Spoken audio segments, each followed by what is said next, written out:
మళ్ళీ కరోనా లాంటి వైరస్ రాబోతుంది అనేటువంటి సంకేతాలు వస్తున్నాయి. ఇది కూడా చైనా నుంచే డేంజర్ బెల్స్ మోగిస్తోంది. గబ్బిలాల్లో గుర్తించిన ఈ వైరస్ నేరుగా జంతువుల నుంచి మనుషులకు వ్యాపించే అవకాశం ఉందని సైంటిస్టులు అంటున్నారు. 5 ఏళ్ల కిందట కరోనా చేసిన విలయం ఇంకా ఎవరూ మర్చిపోలేదు. వేరియంట్ల వారీగా విరుచుకుపడితే యావత్ ప్రపంచం అల్లకల్లోలమైంది. మనుషులు పిట్టల్లా రాలిపోతుంటే చేష్టలుడికి చూసారే తప్ప చేసేదేమీ లేకపోయింది. కొందరికి జీవం పోయింది, మరికొందరికి ఉపాధి పోయింది.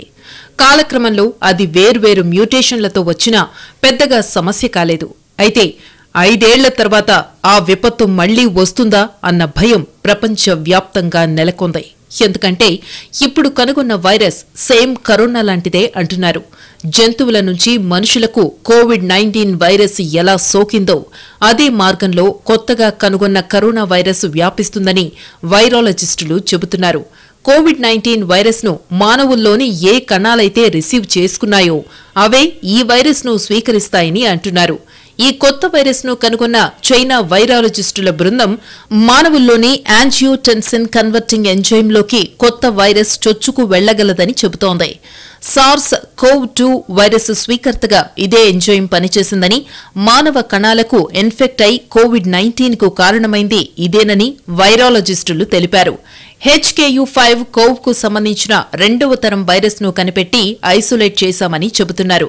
అది గబ్బిలాల్లోని S2నే కాకుండా మనుషుల్లోని S2ను ఉపయోగించుకుంది. ఇంకొన్ని క్షీరజ జాతుల్లోని S2ను వాడుకుంటుంది. గబ్బిలాల నుంచి తీసిన వైరస్ శాంపిళ్లను ఐసోలేట్ చేసినప్పుడు అవి మానవుల్లోని కణాలకు ఇన్ఫెక్ట్ అయ్యాయి. వాటితో పాటు కృత్రిమంగా తయారు చేసిన కణాలకు వ్యాపించాయని వివరించారు. ఇది జంతువుల నుంచి నేరుగా మనుషులకు వ్యాపించే అవకాశం ఉన్నా కరోనా అంత తీవ్రత ఉండదని అంటున్నారు.